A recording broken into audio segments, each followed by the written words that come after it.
जय भीम। चलो शुरू करते हैं। अभी ने जगा के रखो, ये अच्छा लग रहा है। ऐसा लग रहा है भारत चांद पे नहीं गया, चांद जालोर में आ गया।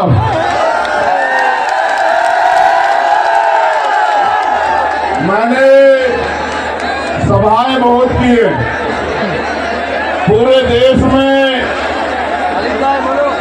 कश्मीर से लेकर कन्याकुमारी बहुत सभाएं की है और कई कई लाख लोगों की सभाएं की हैं।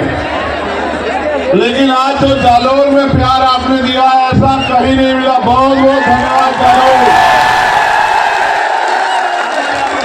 और इतना प्यार मत दो कि ऐसा ना हो। आज जालोर जो सामंतवाद का गढ़ है, यहाँ यात्रा पहुंच चुकी है। यहाँ उपस्थिति जनसमूह को मेरी तरफ से जय भीम, जय भीम, जय भीम। आपका प्यार, आपकी हिम्मत एक लड़ने की बहुत मजबूत ताकत देती है। और आप ये जानते हैं कि समय समय पे मैं जालोर, जोधपुर, उदयपुर, पाली आता रहता हूं। लेकिन इस बार जो आने का मुख्य कारण है वो आप लोगों को तैयार करने के लिए है कि आप लोग तैयारी कर लो। और जिस दिन आप मन बना लोगे, तैयारी कर लोगे, मैं जिम्मेदारी के साथ कहता हूं कि आपकी एक तैयारी आपके हर एक घर में चंद्रशेखर आजाद पैदा करने की। मेरी बात को याद रखना। भारत 15 अगस्त 1947 को आजाद हुआ, लेकिन इस देश के शोषितों को, वंचितों को, कमजोरों को, किसानों को, महिलाओं को अगर असल आजादी मिली तो वो मिली 26 जनवरी 1950 को, जब डॉक्टर बाबा साहब अम्बेडकर के द्वारा लिखा संविधान इस देश में लागू हुआ और भारत के हर एक नागरिक को समता, समानता, बंधुत्व, भाईचारे के साथ रहने का अवसर मिला। लेकिन एक बड़ी ताकत जो आपको मिली संविधान के जरिए, वो थी देश के हर एक बालिग व्यक्ति को वोट। देश आजाद हुआ, वोट की शक्ति से राजनीति में बराबरी आई। लेकिन क्योंकि देश में जाति के नाम पे, धर्म के नाम पे, सामाजिक स्तर पे, आर्थिक स्तर पे जो गैर बराबरी थी, उस समय की सरकारों ने उस गैर बराबरी को खत्म करने के लिए कोई अच्छा कदम नहीं उठाया।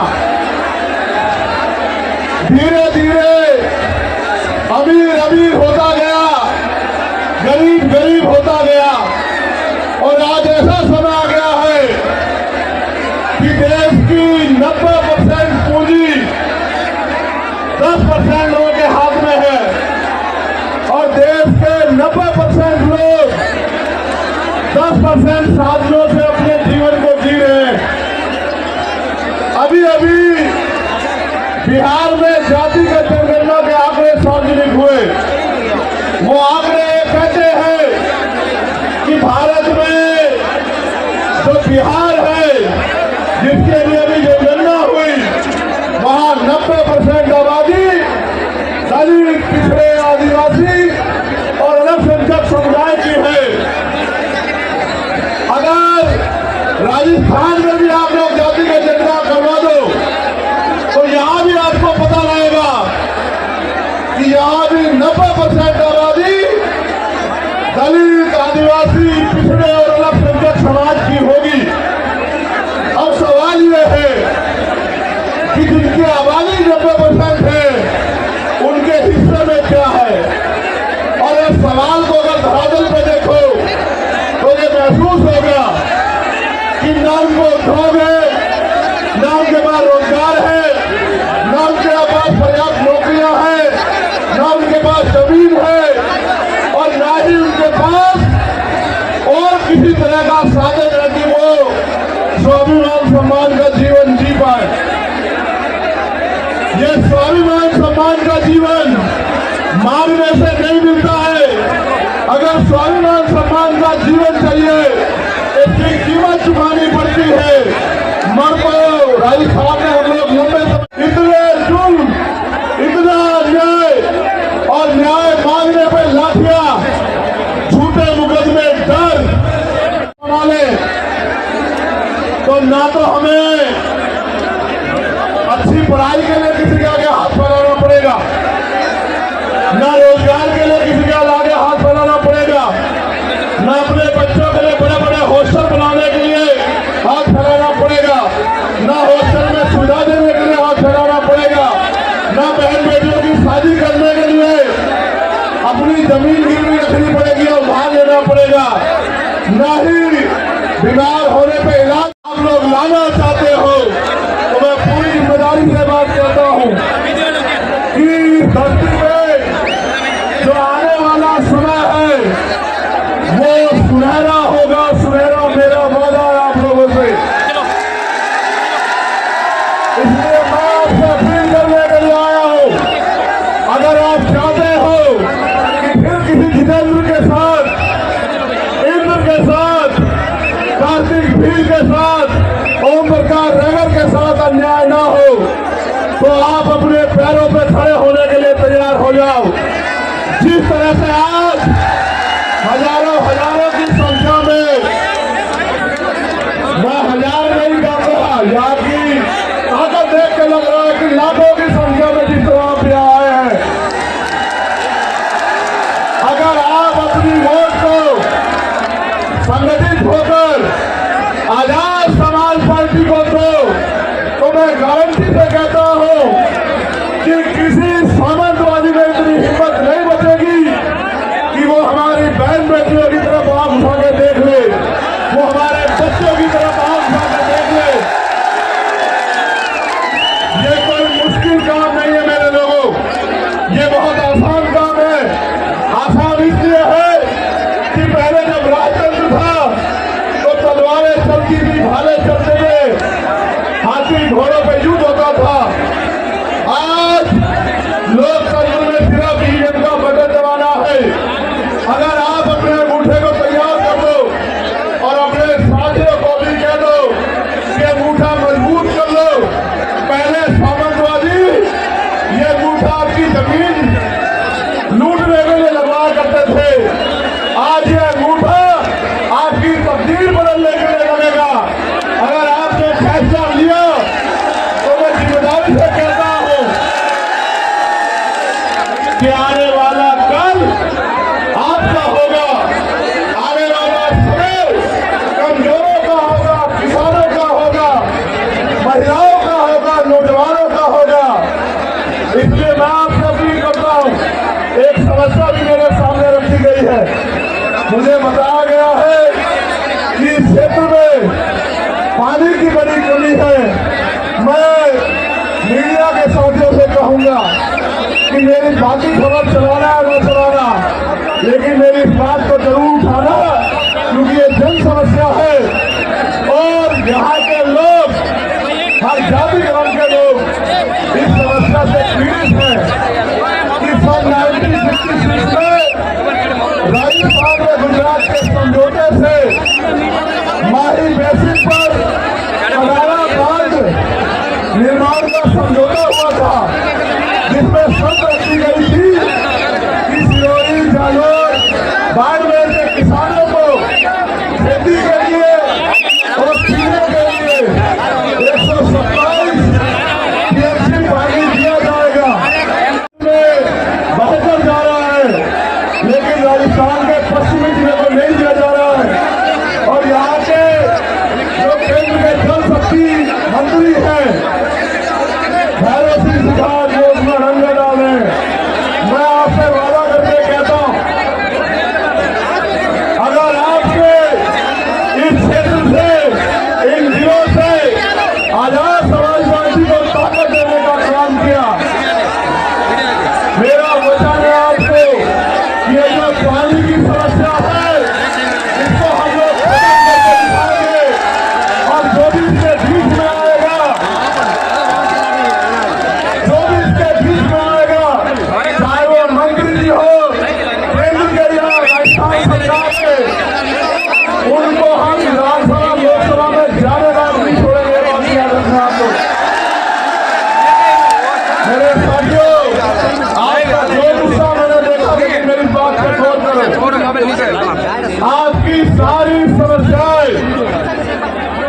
कागज पर लिख के और लिफाफा पेश करके आप मुझे दे दो और अपनी वोट की ताकत से आजाद समाज पार्टी को ताकतवर बना दो।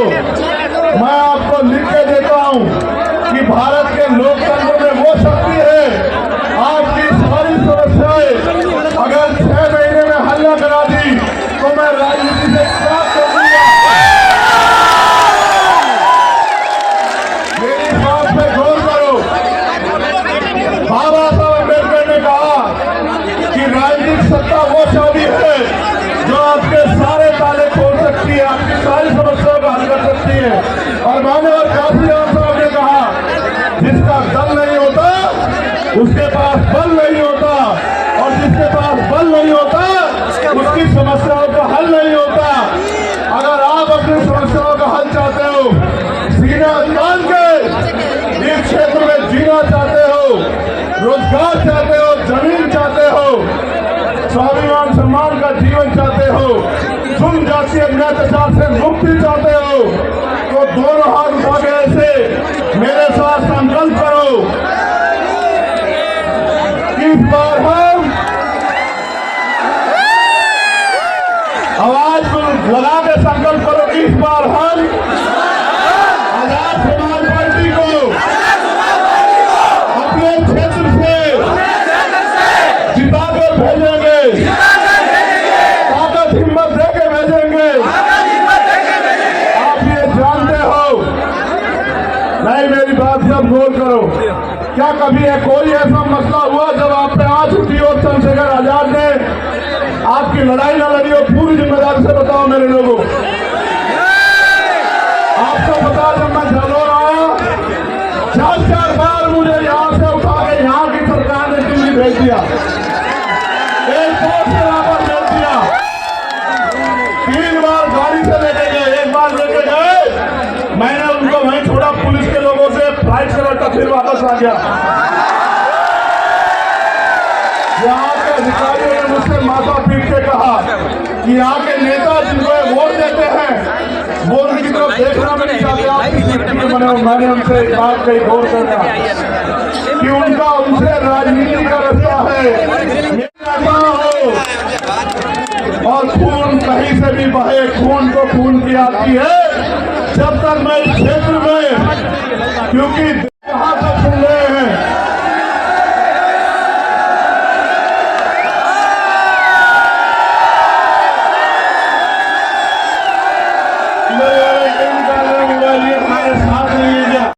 बधाई देता हूँ और मुझे विश्वास है कि ये जो रोशनी आज यहाँ जालौर से चली है, इसकी खबर कुछ ही घंटों में जयपुर में बैठे मुख्यमंत्री में भी जाएगी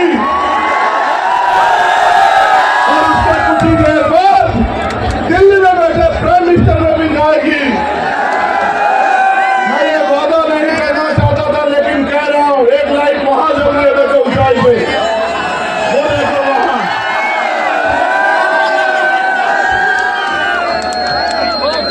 मैं आपसे वादा करके कहना चाहता हूँ, मैं आपका नेता नहीं हूँ, मैं आपका भाई हूँ, बेटा हूँ, अपना हूँ। मेरा आपसे चुनावी रिश्ता नहीं है। चुनाव 2 महीने में खत्म हो जाएगा।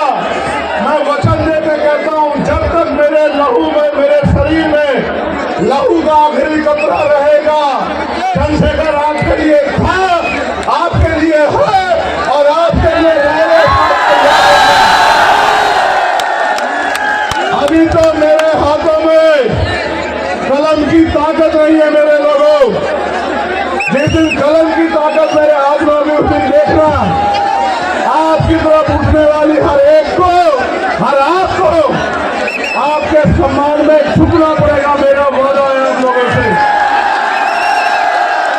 अगर आपने विधानसभा चुनाव में मेरी हिम्मत बढ़ाई तो लोकसभा चुनाव में मैं आपके बीच रहूंगा। मेरा आपसे वादा, इस बात को आप याद रखना। पूरी हिम्मत ताकत से रहूंगा। पुणे आप सबको बहुत बहुत बधाई। मेरे गरीबों, कमजोरों, शोषितों, पीड़ितों, एक नया सवेरा आने वाला है। उठो, जागो और अपने भविष्य का फैसला वोट की शक्ति से अपने आप करो। आने वाला कल ऐसी रोशनी आपकी जिंदगी में लेके आएगा जैसी रोशनी आज आपने मेरे सम्मान में की है। बहुत बहुत धन्यवाद। जय भीम।